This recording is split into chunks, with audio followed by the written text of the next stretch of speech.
Crime Documentary presents. In the shadows of America's prison system lies a name that sends shivers down the spine of even the toughest criminals and the most hardened guards.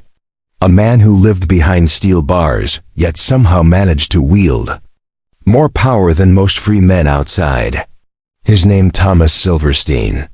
Known as America's most dangerous prisoner, Silverstein's story is one of brutality, fear, and absolute control. For decades, he was locked away, not just from society, but from other prisoners themselves, living in an isolation cell where silence was his only companion. This is his terrifying story. Thomas Silverstein was not born a monster. Though the world would come to know him as one, his life began not in the darkness of prison, but in the confusion of a fractured childhood, where stability was a stranger and love was always conditional. He was born in Long Beach, California in 1952, to a family already broken. His father left when he was young, and his mother remarried a man who struggled to find his place in Thomas's life. What should have been a normal boyhood turned into a revolving door of stepfathers, instability, and a constant reminder that he didn't belong anywhere. The seeds of anger and rebellion were planted early, and they would one day grow into something much darker. As a child, he was restless, unable to sit still for long, and often lashing out at authority. Teachers called him troubled, classmates kept their distance, and by the time he was a teenager, he was already falling in with the wrong crowd. Crime became his escape, drugs became his comfort, and violence became his language. The streets offered him more loyalty than his home ever did, and soon he learned that fear was a currency, and he could spend it freely. His teenage years were marked by thefts, assaults, and petty crimes that escalated with each year, and soon the juvenile detention centers became familiar halls to him, places where he began to understand that control and intimidation could bend people to his will. By the time he entered his early 20s, Silverstein had crossed the invisible line from troubled youth to hardened criminal. The system tried to break him, but instead, it became the very environment that shaped him into something more dangerous. Prison was not a punishment for Thomas. It was a breeding ground, a place where he learned from older, tougher inmates who saw potential in his rage and his willingness to fight. Prison gangs quickly noticed the young man who never backed down, who carried himself with quiet menace, and whose eyes revealed no hesitation when it came to violence. He was soon absorbed into the Aryan Brotherhood, one of the most feared and powerful prison gangs in America. The Brotherhood was built on blood, loyalty, and ruthlessness. It thrived on controlling the prison drug trade, enforcing its rule through fear, and eliminating anyone who stood in its way. Silverstein found a home in this savage brotherhood, a place where his anger finally had purpose, where his fists and his knife could earn him respect. The gang gave him something he had never truly felt, belonging, and in return, he gave them his loyalty and his violence. The more he proved himself, the higher his reputation rose. Each act of brutality etched his name deeper into the walls of America's prisons. Silverstein's early years in prison were defined by constant fights with guards and inmates. His reputation spread quickly. Stories about him circulated through cell blocks, painting him as someone who was cold and unrelenting. He didn't kill for chaos, he killed to send a message. He didn't fight because he lost control. He fought because he wanted control. That made him far more terrifying than an inmate who acted out of impulse. He was strategic, every action calculated, every strike with intent to dominate. He wasn't just another violent prisoner, he was becoming a symbol of what true danger looked like behind bars. The prison staff soon realized that Silverstein was different. He wasn't afraid of punishment, because punishment was already his life. They tried to isolate him, they tried to intimidate him, but nothing worked. His reputation continued to grow, and other inmates began to look at him not just with fear, but with admiration.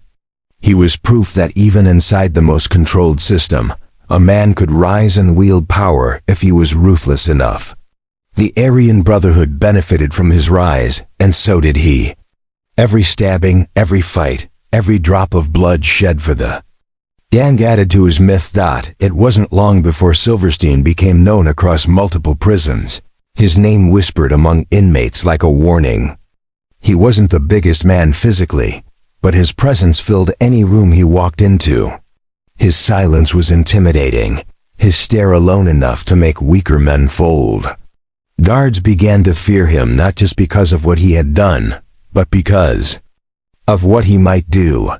The sense that no one was safe around him made him untouchable in a way many inmates could only dream of. The prison authorities labeled him one of the most dangerous men they had ever encountered. But in the twisted world of the penitentiary, that label was almost a crown. Still, behind all of this reputation was a man shaped by rejection and abandonment.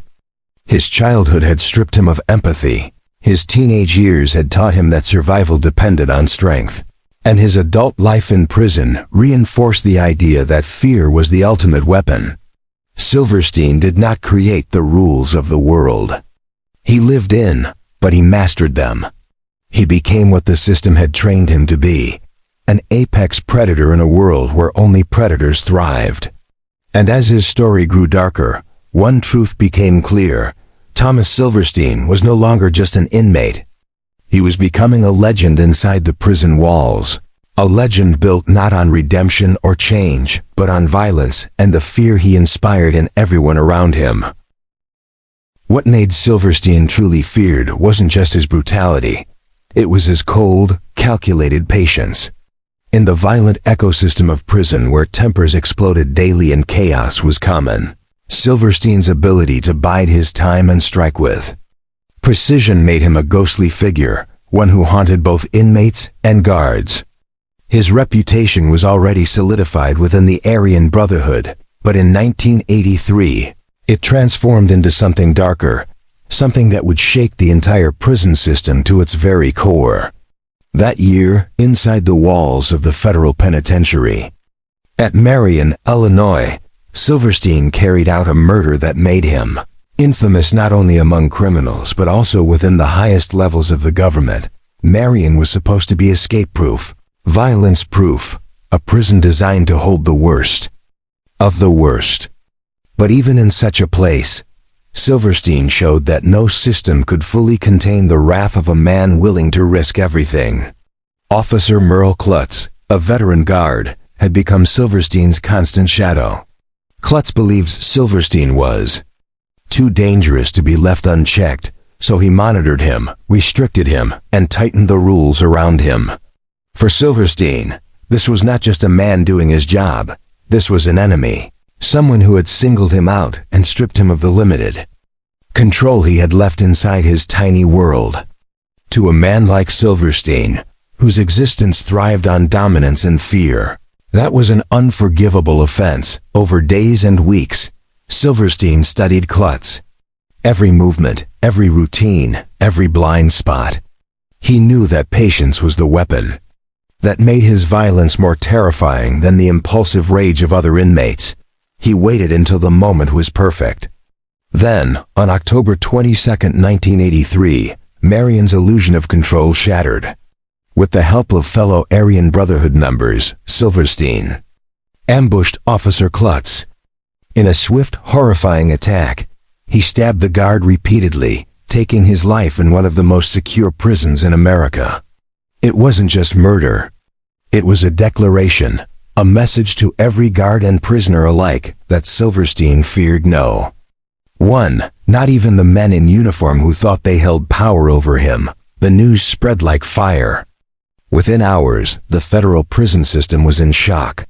For the first time, an inmate had not only killed a guard in such a high-security facility, but had done so with chilling efficiency. Silverstein had struck at the heart of authority, and his act was a direct challenge to the entire system. To the other inmates, his name became almost legendary, a symbol of defiance, proof that even the system's toughest enforcers could bleed. To the guards, he became a nightmare, a walking reminder that at any moment, behind any corner, their lives could end with a blade. The balance of power inside Marion shifted dramatically. Where guards once controlled through intimidation, now they feared the silent, calculating presence of Silverstein. The murder of Officer Clutts forced prison officials to re-examine everything they thought they knew about control and safety. Solitary confinement wasn't enough. Strict surveillance wasn't enough. Silverstein had exposed the vulnerability of a system that believed it had absolute authority. The Federal Bureau of Prisons realized that one man, through sheer will and patience, could bring their entire operation into question. Panic spread through the ranks of correctional officers, many of whom refused to work near Silverstein, knowing full well that if he decided to strike again, no one could stop him. In time, for the first time, the guards became prisoners of their own fear. What made this act even more chilling was Silverstein's demeanor afterward. He didn't beg, he didn't run, he didn't hide. He accepted the consequences because he had already calculated them. His willingness to sacrifice his already bleak future for the sake of dominance showed just how dangerous he had become. This wasn't a reckless act born of desperation. It was cold, deliberate, and meant to carve his name permanently into the history of prison violence, and it worked. From that day forward, Thomas Silverstein was no longer just another dangerous inmate. He was the embodiment of what the system feared most, a man who could not be controlled and who had nothing left to lose. The ripple effects of that one murder reached far beyond Marion. Across the United States, prisons began tightening their rules, reevaluating their security, and questioning whether any facility was truly secure. Inmates whispered about the event with a mix of admiration and dread. Silverstein had achieved what few men could. He had broken the unspoken rule that guards were untouchable. In the twisted hierarchy of prison life, that made him both a legend and a marked man. Other gangs saw him as a force to be respected, and even rival inmates who despised the Aryan Brotherhood had to acknowledge the sheer audacity of his act for the government. However, Silverstein's actions could not go unanswered. He became the symbol of everything they wanted to crush within the prison system. They needed to prove that no inmate, no matter how dangerous, could defy them without consequence. Yet, the more they tried to bury him in restrictions, the more his legend grew. For a man already locked away for life, additional punishments meant nothing. He had already crossed the line where fear of consequences no longer existed. That made him not just dangerous but nearly unstoppable within the walls that were supposed to contain him. As the dust settled on the murder of Officer Clutts, one truth became undeniable. Thomas Silverstein had turned his life sentence into a stage for ultimate power. By killing a guard in the most secure prison in America, he proved that even the strongest walls and the strictest rules could not contain the will of a man determined to control his world through fear and violence. The name Silverstein was now etched into prison history, a name spoken quietly in fear by guards and with reverence by inmates who understood the brutal law of survival behind bars. The murder of Officer Clutts sent shockwaves through the entire justice system, shaking the very foundation of what prison was supposed to represent. Guards were supposed to be untouchable, symbols of authority and control within the chaotic walls of maximum security. Yet Thomas Silverstein had shown in one brutal act that authority could bleed, and once it bled, the illusion of absolute power was gone. The staff at Marion Prison realized that Silverstein was not just another inmate serving out his days. He was a walking threat to the entire system. From that day forward, no one trusted him. No one went near him without backup, and whispers about his name spread through every corridor of every prison in America. For the guards, fear became an everyday companion. They knew that if Silverstein could kill Officer Clutts, a man who had been careful, experienced, and respected, then no officer was truly safe. Every time they walked the tier, Every time they unlocked a door, the thought lingered that Silverstein could be waiting, calculating, watching. This fear was not just confined to Marion. Across the country, prison staff read the reports, saw the photographs, and understood that a single inmate had forced them all to question their own safety. Some correctional officers requested transfers, others refused to work anywhere near Silverstein, and all of them knew that his presence had changed the rules forever. Other inmates reacted differently. To some, Silverstein became a figure of dark admiration. He had done what many only fantasized about. He had stood up to the system, not with words or protests, but with blood. His name carried weight in every prison yard, and for many younger prisoners he became a mythic figure, a man who had proved that even the most powerful could be brought down.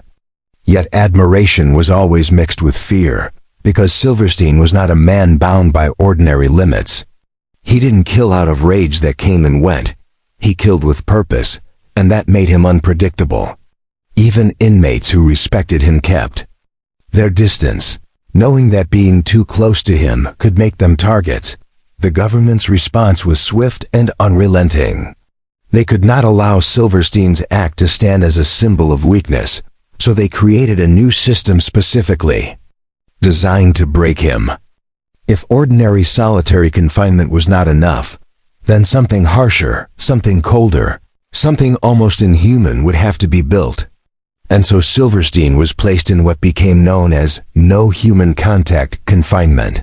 His cell was barely larger than a bathroom, its concrete walls cutting him off from all other prisoners, its steel door sealing him away from almost every form of human interaction. Guards slid his food through a slot, spoke to him only when necessary, and even those brief exchanges were short, emotionless, and clinical. The intention was clear: to erase his influence by burying him alive in silence. This form of isolation was not measured in days, weeks, or even months. For Thomas Silverstein, it stretched into decades. 36 years in a box, the longest any federal prisoner in American history would spend in solitary confinement. The Bureau of Prisons justified it by saying he was too dangerous, too violent, too unpredictable to ever live among other inmates. And yet, even inside that tiny cell, his legend grew. Inmates who had never seen him spoke of him like a ghost who haunted the system. Guards who never worked near him still knew his story, and every time his name was mentioned, it carried weight. A reminder of the worst the prison world could produce. Isolation did not break him, at least not in the way the government had hoped. Instead, it seemed to turn him into something even more untouchable. He lived in silence, day after day, year after year, without anyone to talk to, without the touch of another human being, without even the faintest sense of normal life. And yet, he endured. Most men would have gone insane, screaming at the walls, tearing at themselves to feel anything, but Silverstein adapted. He painted, he drew, he wrote letters. He found ways to keep his mind alive even as the world outside moved on without him. His ability to survive isolation became as much a part of his myth as the murder that had put him there. For the prison system, Silverstein became a symbol of both their strength and their failure. They had contained him, yes, but at a terrible cost. They had to invent an entirely new level of imprisonment, one harsher than anything before it, just to keep one man under control. Every new policy on solitary confinement, every debate about human rights in prison, seemed to circle back to his name. Was he a monster who deserved the endless silence, or was he a product of a system that had failed him long before he ever picked up a knife? Different people saw different truths, but no one could deny the reality that Thomas Silverstein had forced the entire system to change. Even among guards who despised him, there was a grudging respect for his endurance. They wanted to see him broken, yet he refused to give them the satisfaction. For decades he lived in conditions many called torture, but he continued day after day, a silent challenge to the system that had tried to erase him. For other inmates, He became proof of what it meant to resist. Not because he fought in the yard or won battles with fists, but because he survived something most men could not. In a strange way, his isolation gave him a power that no gang affiliation ever could. The power of legend, the power of being larger than life even when locked away in the smallest of spaces. As the years dragged into decades, Silverstein's name became less about a man and more about what he represented. He was the example used by prison reformers to criticize solitary confinement, the cautionary tale told by guards in training, the myth repeated by prisoners looking for someone to admire or fear. His act of violence had been born in blood, but his legacy was being written in silence. And through it all, the system that had sought to bury him alive discovered that sometimes silence does not erase a man. Sometimes it makes him eternal. As the years passed, Thomas Silverstein's body weakened, though his legend only grew stronger. He had become a ghost inside the federal prison system, living in silence, locked away from any kind of human touch, yet still known everywhere. For decades he survived in a concrete box where his only constant companions were the walls around him and the memories of the life he had lived. The prison staff who rotated in and out of their jobs came to know him not personally, but by reputation.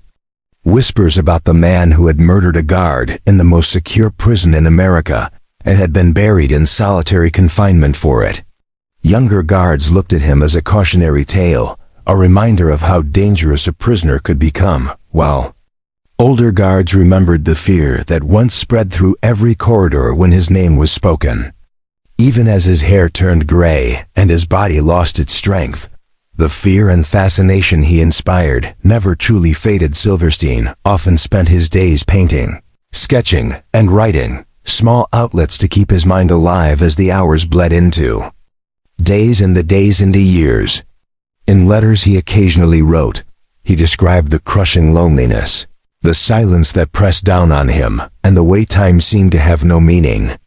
Yet he also described how he had learned to live with it, how he had come to accept that this cell was his entire world. For many, that kind of existence would have broken the spirit long before the body gave out. But Silverstein endured, proving again and again that his strength was not just in violence, but in his ability to outlast whatever the system tried to throw at him. He became, in a strange way, the embodiment of survival against all odds. Though it was a survival without freedom, without companionship, and without redemption. Decades rolled on, prison policies changed, and even the way solitary confinement was viewed came under public debate. Human rights groups pointed to Silverstein as the most extreme example of cruel punishment, a man who had lived in conditions many described as torture for more than 30 years. Some argued that no human being, no matter their crimes, should be buried alive in silence for that long. Others said he deserved exactly what he got, that the moment he murdered Officer Clutts, he had written his own fate. Silverstein himself often walked the thin line between admitting his guilt and condemning the punishment. In his writings, he sometimes claimed that the system had created him, that the endless violence of prison life had shaped him into what he became, and that the isolation was less about justice and more about revenge.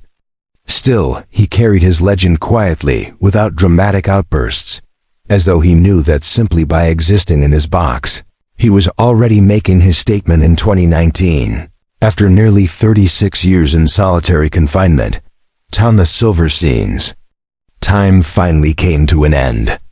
At the age of 67, his body gave out, weakened by years of isolation and health problems. He died inside prison walls, just as he had lived most of his life, far from the outside world, known but unseen. News of his death spread quickly, making headlines across the country. To some, it was the end of a monster, a man who had spilled blood and lived without remorse. To others, it was the passing of a legend, someone who had forced the prison system to confront its own flaws and had endured punishment harsher than most could even imagine. His death closed a chapter that had begun decades earlier with a broken boy, hardened into a criminal, and transformed into America's most dangerous prisoner, the legacy of Thomas Silverstein remains deeply divided. For correctional officers, his name will always bring back the horror of losing one of their own, the memory of Officer Clutts who paid with his life. For inmates, his name continues to be whispered with awe, as a man who defied the system in the most brutal way and paid the price by living out his days in silence. For the prison system itself, his existence forced a reckoning, shaping policies on solitary confinement and sparking debates that continue today. Was he truly beyond redemption? Or was he a man who became what the system made him? That question still lingers without a clear answer, because the truth of Thomas Silverstein is as complex as the darkness he carried. What is undeniable is the impact he left. He proved that fear can be more powerful than walls, that control can be taken even when freedom is stripped away, and that one man's actions can ripple through an entire nation's prison system for decades. Thomas Silverstein may have died in 2019, but his story is carved into the history of American crime and punishment. He remains a symbol, a warning, and a legend. And as the gates of time close on his story, one thing is certain.